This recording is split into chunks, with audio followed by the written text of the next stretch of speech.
Good morning, good morning, good morning. The sun is shining, the birds are chirping, and you are breathing. Today is Monday, February the 20th, 2023. My name is Stephen Carnegie, and welcome to This Is Just a Thought. Today's word of the day, finicky, which means very particular in taste or standards. Finicky. Hope everyone is enjoying their Monday. Probably not. Back to work we go. Back to work we go. Right back down memory lane. Seems like oftentimes it seems like a continuous cycle. It never ends. We're always. I mean, if you're fortunate enough to have the weekend off, hey, I hope you guys enjoyed it because man, now it's Monday, so we're going back to work. At least I know I am. I had yesterday off. I relaxed a little bit, and just to relax and be able to sit around and really do nothing. For me, I don't get a lot of weekends off like that or certain days during the weekend off. So when I have it off, I enjoy it. I relax. I'm gonna tell you, I don't do nothing. Don't call me and ask me for nothing. Don't call or send a text saying, "Hey, do you want it?" No, I do not. I'm not going. I'm relaxing. It's my me time. I gotta have it. I just do. I just do. But the weather here in North Carolina, man, last week through what was it, Wednesday through Friday, the temperatures were in the 70s. Yeah, you're right. You heard me right. The 70s in February. Wow, that is odd. That is odd. And now it rained when it started raining Friday. The temperatures kind of died off, and then temperature dropped back down. Overnight in the high 20s or 30s or whatever. But this week we're going back to it. Looks like, or close to it. Looks like we're going to be in the 60s today. They're expecting to reach 60 with clouds. So maybe we'll have some more rain. This has been a winterless winter, to say the least. It just has. We haven't gotten any snow in this part of North Carolina. It's not unusual, not odd, I gotta say. This part of North Carolina really doesn't see snow like that, but these temperatures, wow. See temperatures in the 70s, and they were in the mid 70s. They just were. And this week, they're saying it's going to be in the 60s. Like I said, we have clouds today, might be getting some rain later on in the week, if not before. Wow.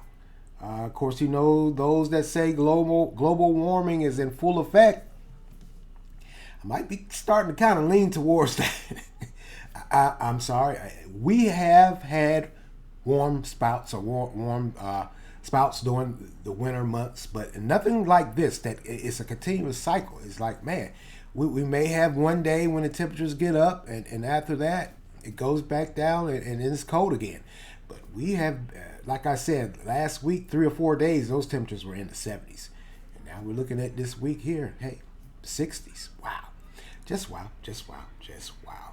Odd to me, just odd to me. All right, let's go get it. Man, I haven't really spoke on this, but it kind of struck me because last week something happened again. Now, since the beginning of the college school year here in North Carolina, one particular university, North Carolina State University to be more specific, in Raleigh, North Carolina, they have experienced 5 student suicides in 6 months. Yeah, since the beginning of the academic school year. Since when did school start there? August or September? So since about August or September, they have had 5 student suicides. 3 of which came out of the engineering department. What in the world is going on in the engineering department? Those are the brainiacs, right? It's left many people scratching their heads and has left the school itself scrambling, trying to get these kids some help before any more commit suicide.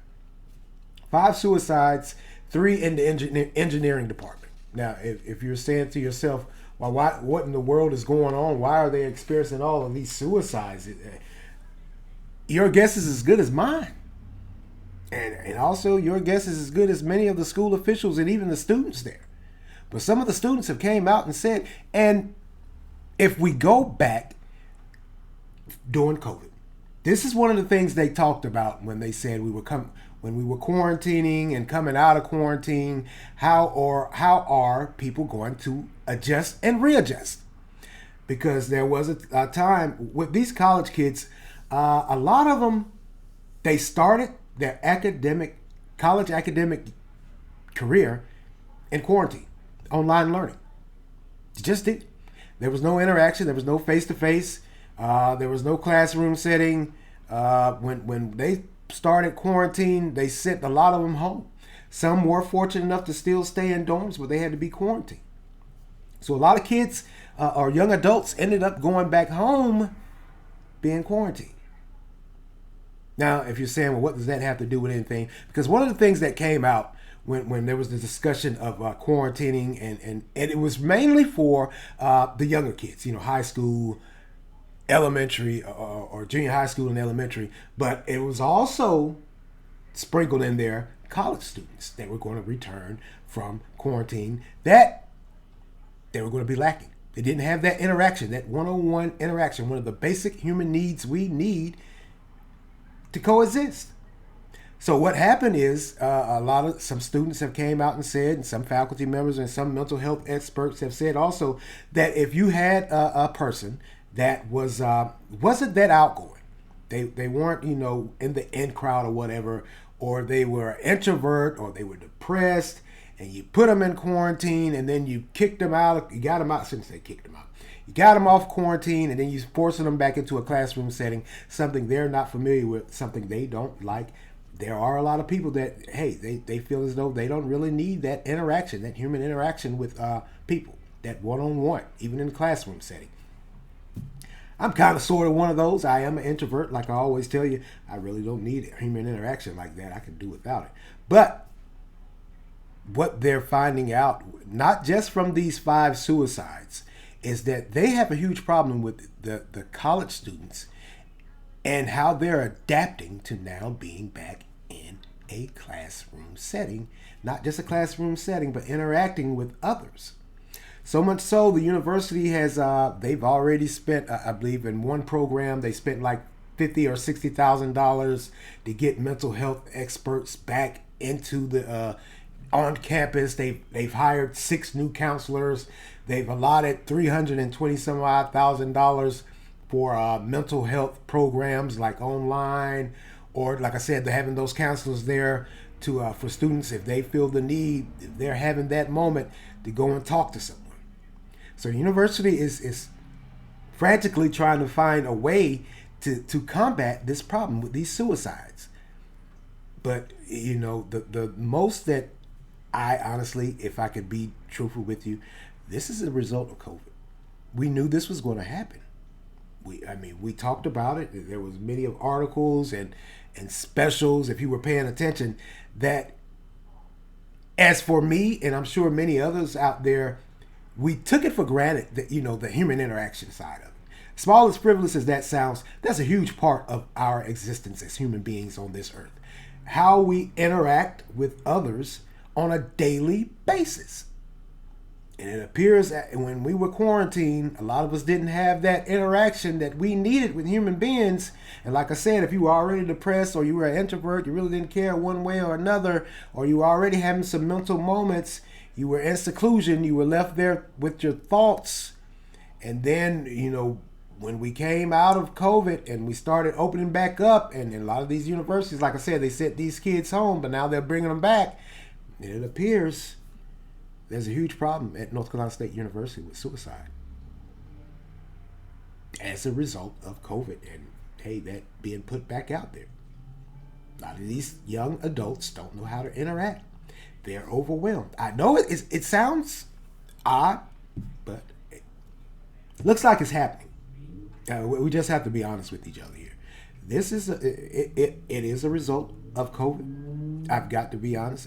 I really and fully and wholeheartedly think it is. I don't know where or how we're going to combat this, because this may be going on not just here at North Carolina State University, but it may be going on at many other universities that we're not hearing about, or that isn't getting the attention that it so richly deserves and needs. I mean, if you think about it, like I said, and a lot of this may be going on with high school kids also. I would love to hear those numbers and how these kids are now adjusting or readjusting. We'll see at the end of the school year, perhaps. But to think that you're in college and you get to that point in your life, in your mind, in your mental, that you can't see any other way out or how to deal with your depression or you feel like you're secluded and isolated, so much so that you take your own life. That's just wow. It totally blows my mind. Like I've said numerous times, I've had some bad days. I've had some doom and gloom days myself, but I never thought of anything like this. So we really and truly, and this is going to take it's going to have to be a community effort. We're going to have to find out what's going on with our young adults, why they are killing themselves so early in life and they haven't even gotten started. Think about it. 19, 20, 21 years old. I mean, at that age, for me, man, I was living life. I was enjoying it. I was trying to get into any and everything that I could, and I probably shouldn't have did that because, hey, I shouldn't have lived it that way. But like I said, at that age, the world was my oyster, and I was going to get any and everything that it had to offer. I never thought at that age of anything like this. I never fathomed the notion. But it's not just on college campuses. We're experiencing this problem throughout the United States from a lot of young adults that are depressed, and their only viable option they see is to commit suicide. So what is going on with us as a society that our young men and women, white and black, doesn't matter, it's not confined to one race, not confined to one gender, they don't see any other way out, so they commit suicide. What in the world is going on? What has happened in our homes, in our interactions with each other, to the point that we're actually seeing young adults who haven't even got started in life, they're calling it quits, they're committing suicide. What in the world is going on? Now, the mental health advocates, they've came out and they've said that there could be a number of reasons as to why these young adults are committing suicide. Of course, they're saying there may be some bullying, not just on college campuses, but just as a whole, bullying, feelings of inadequacy, or there could be something that has been going on throughout their childhood that when they get to this certain point in age in their life, it comes out as this. Could be. We've got to find out and figure out what in the world is going on. Like I said, at 19, 20, 18, 19, 20, I was nowhere. I wasn't thinking anything like this. I was enjoying life. So what has happened in our society that these young men and women that for all intents and purposes are just getting started in life and starting their college career are committing suicide? Like I said, 3 of the 5 of those suicides, they came out of the engineering department. Now, North Carolina State University, it has a great engineering department. It is known. It's internationally known. Probably, I feel safe in saying the best of the best, the brightest of the brightest are in that engineering department.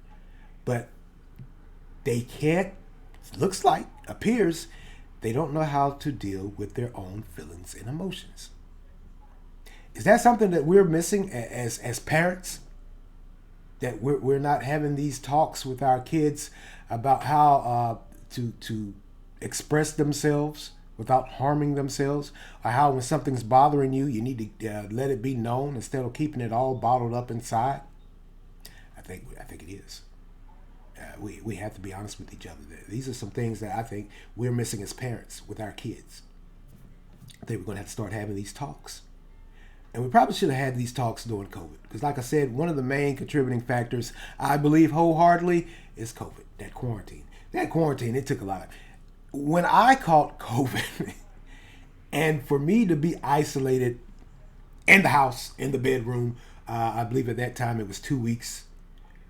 Um, yeah, my mind was it was all over the place. I mean, I would come to the door and yell for somebody. I needed that human interaction. I just did. So I can understand wholeheartedly with COVID and that quarantining, man. If you don't have human interaction of any kind, any sort, um, it did throw you. It did because it threw me for a while too. I gotta admit, it sucked. It just did. I was about to go loopy, man. I was thinking about, hey, maybe I should climb out the window and just go sit outside somewhere. I don't know, but it was something that I had to adjust to. Now, like I said, I keep saying about quarantining, it took you there because you were isolated by yourself, left alone with your thoughts. So what's to say those that were already having a problem interacting or just with depression as a whole, was to say during that time of isolation and seclusion, that mind got to racing and wandering. And if you never were that person, or you were an introvert and you didn't really care for human interaction, you probably were doing fine online, because a lot of those kids, when they sent them home, classes were online. They probably were doing well. I mean, they were in their rooms or whatever, what have you, by themselves, or maybe with the parents, and they were fine with that. But when COVID ended and we went back, or they went back, they had to go back to that classroom setting. Maybe they struggled with that in high school, and here they are in college, and they finally reached that point where they were just like, enough is enough. Very sad, and it kind of makes you wonder and think about what in the world is going on with our youth. There's so much going on with our youth now, from the gun violence to this, the suicide, the depression. I mean, wow, what is going on? What have we missed as a society that our young adults are calling it quits? They don't see any other reason to continue on living, so they commit suicide. I have no words. I just don't. All right, let's move along here, man. This next piece is kind of. I'm just going to put it out here. Now, there's a new push now to defund the police more. Now, this is a result of an incident that happened back in January in Memphis, Tennessee. I'm sure you all have heard about it. I haven't talked about it. Of a young man that was pretty much beaten to death by Memphis police officers. He just was. He was beaten to death. If you see the body cam footage, or the outside surveillance footage of neighbors, and the little telephone pole cameras, he was beaten to death. Now, these 5 officers were part of a police specialty force, like a task force. Every city, town has police officers that they designate, or they belong to a certain police squad, a task force. For your gang violence, your drug violence, your high level federal warrants. These specialized police officers, they come in, they do what the other regular police officers can't do, which is combat the drug or gang or gun problem in the city. They arrest high level federal felons, or they target and horn in on the high crime areas in the communities. So these officers were a part of that. I guess a task force, a specialty unit, or whatever you would call them. But I'm still kind of iffy on that. I mean, they were part of this specialty task force unit, but allegedly they pulled this guy over for driving reckless. So I don't know how that. Maybe they were looking for something. Maybe they thought he had something. Maybe he was familiar. I don't know. I don't believe he was. But what I'm saying is, now there's a newfound push and drive to defund the police more. And back in January of, back last month, a U.S. congressman came out and he said that, due to this, a lot of the cities and states are trying to defund the police, so much so that, they're having these staffing issues. They can't retain police officers because there's so much to do with this defunding. Local municipalities are taking funds out of the police department, and they're allocating it towards other things like mental health experts or whatever or what have you. So much so, he's saying that he has a report that says there are 20 U.S. cities that they are defunding the police by $1 billion. Yeah, he said he has the proof that there's a push on now that they're going to defund the police, especially after this incident back here in January with that young man in Memphis, Tennessee. A lot of cities and towns and municipalities, your city councils, county commissioners, they're getting together and they're saying, "Hey, we're getting ready to defund the police. We're getting ready to do away with these specialty squads, these task force." Okay. New York, the city of New York has came out and said that, yeah, they were on that list also. And he was saying that they were going to cut theirs by $1 billion also. Long short of it, that list that he had, it was proposals. That's all it was. It was proposals. It wasn't a final budget. The cuts haven't been made. New York City is saying they're going to cut theirs by their police department by $322 million. Wow. That's a lot of cutting. That's a lot of jobs. Now, I understand the argument that these specialty squads, sometimes they do go way too far. That instance in Memphis, wow, just wow. It was pretty sad, pretty sick to watch also. Let me just say, there was no law enforcement. I didn't see any law enforcement. I just saw savagery. There was nothing in there where you were upholding the law. You just went on a savage rampage. Nothing in that said police work to me. Just didn't. These were just five long nuts. Simple and plain. So what to get back to what I was talking about, New York said they're going to cut their budget by $322 million. That's proposed, and they came out and said that congressman's statement wasn't true. It was a proposal, but it may have been proposed budgets, but a lot of city councils, county commissioners, other municipalities are looking at cutting these task force, these specialty officers. So, Durham, North Carolina, here in little old Durham, they've came out and said, hey, city council member came out and said he's going to propose that these task force, these specialty units, because we have some here in Durham, he's going to ask that they be stripped and taken away. We don't need them. I don't know about that.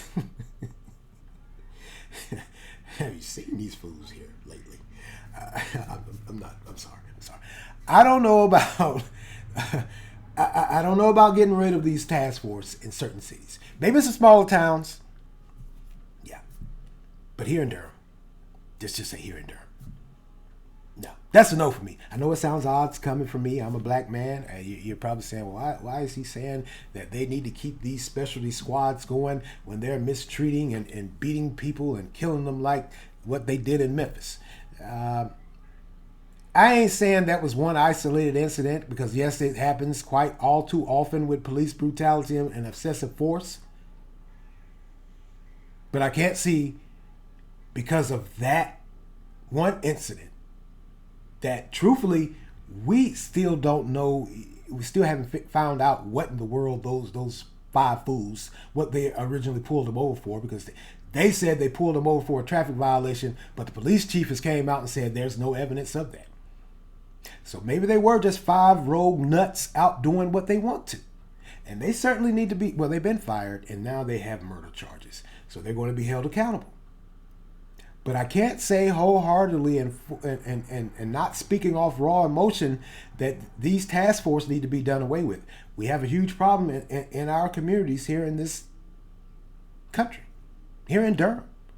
Gang violence, the drug problem, the gun violence. I mean, if these specialty forces are put in place and are activated to combat these problems, I don't see how defunding them or getting rid of them altogether is going to solve the problem. What are we going to do as citizens? Are we supposed to pick up guns, and defend ourselves in our community? Is that what they're asking? No, of course not. I'm being a little facetious jerk. But what's the alternative from you snatching the funding away for these specialty squads? Now, like I said, I'm not saying that they're perfect, and I'm sure they are some incidents and there are some members on these squads that go a little too far. But you're getting ready to defund the whole damn thing and leave us citizens out there. Because what I haven't heard is, since you're defunding, what are you bringing in place? There's only so many and so much of the little after-school programs, and I'm not knocking those programs, or community programs where you're in the community with the kids and the young adults, and you're doing this, you're trying to sway their way of thinking. I get it, got it, understand that.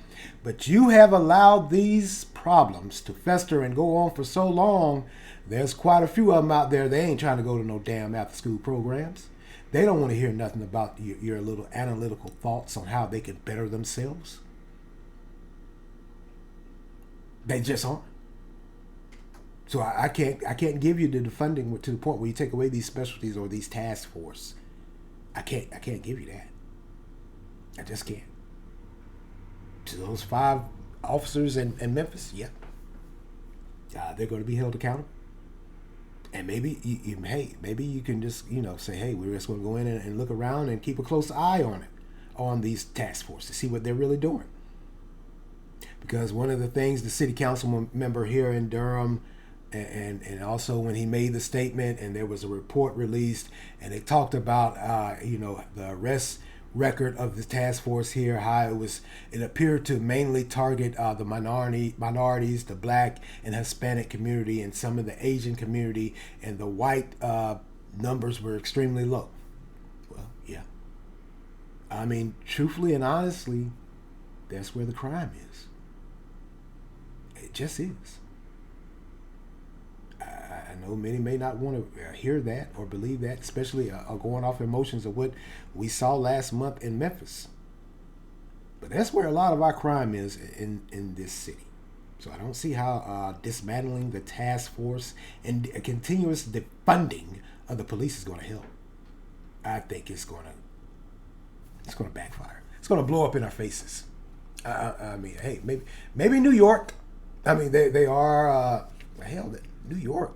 You're going to cut $322 million. You guys, your crime. Explain that to me, please. I don't see it. I just don't see how these cities and these elected officials or somehow, some way are saying that due to the high crime rate or due to the police brutality and over-policing, this is the alternative. This is the final thing. This is something that needs to be happening. A lot of these elected officials don't even stay in the towns that they represent, or they aren't staying in those neighborhoods. And who inside that neighborhood is saying, get rid of the police? I don't know. What do I know? Just thought. I can't co-sign with defunding the police or doing away with these task force, especially squads. I just can't. I know it sounds odd coming from me as a black male, but there's no way I can co-sign with that. I just can't. All right, let's move along here. Also, I'm sure by now you guys have noticed I've changed the format a little bit. At the beginning, previously I was talking about sports and the weather and give some more topics, and then before that I would go into the main topic. I decided to switch it up a little bit. It's always a good thing to try something new. We'll see how it goes. Hey, get in that comment box and let me know what you think, whether you like it or not. And also get in the comment box and let me know what you think about this new push to defund.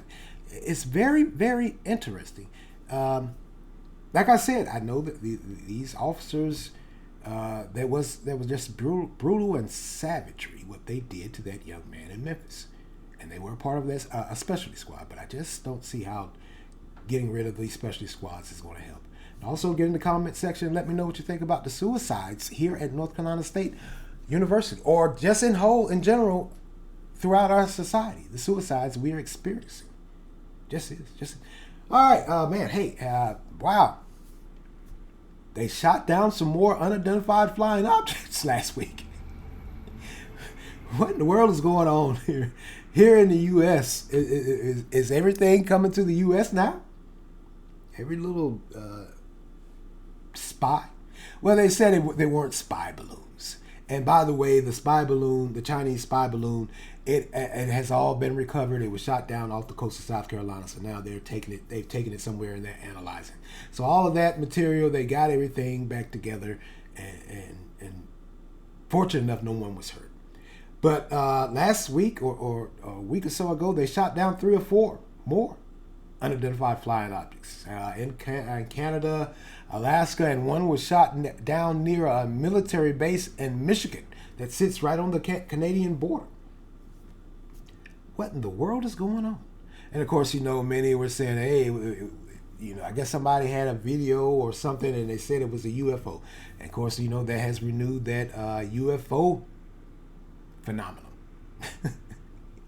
I don't know about UFOs. I don't know about aliens.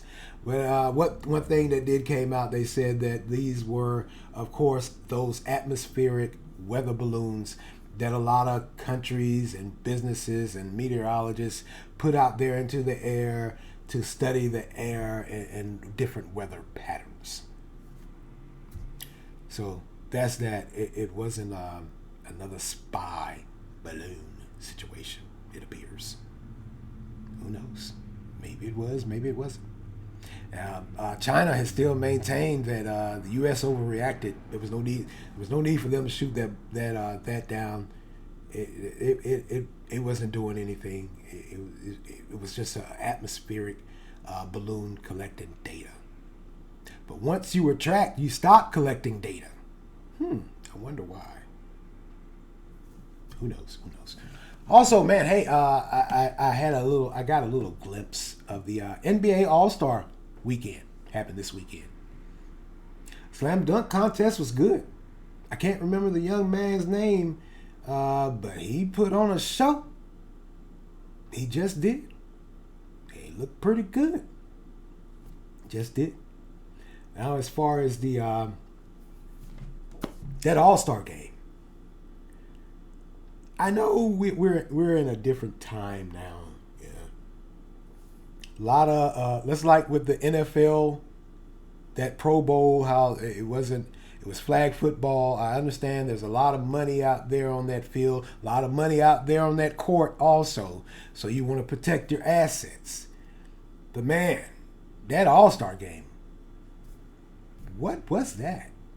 Just like the Pro Bowl, what was that? Is that how we're playing sports now? Is that what's coming? Because there was little or no effort from anyone. I guess the East won. Tatum broke a scoring record. Well, there's a lot of dunks. But, I mean, it appeared like they went back and forth up and down the court dunking. Just did. Didn't excite me in the least. Matter of fact, I turned the channel and started watching something else. I guess that's the way sports are going to be played now. They're going to, you have to protect your investment, it looks like. Get it, got it, understand it. But I don't know. That's a no for me. You guys could have kept that. You could have just took a week off and then went and continued the second half of the season. Because that was just horrible. Just was. Maybe some of you out there, you liked it. Wasn't for me. Just wasn't. Well, I'm going to get out of here. It's time for me to skedaddle. And that's all for me today. And I want to thank you all for lending me your ears this morning. Continue to like, support, share, follow on Anchor, Spotify, Google Podcasts, Breaker, Overcast, Pocket Cast, Radio Public, Verbal, and WordPress. And also on YouTube. So hit that like and subscribe button. Jump in that comment box. Let me know what you're thinking. Yay or nay. I'm grown. I won't bite. I don't get offended. Not like that. Hey, once again, I want to thank you all for listening. This is Stephen Carnegie for This Is Just a Thought. Amen.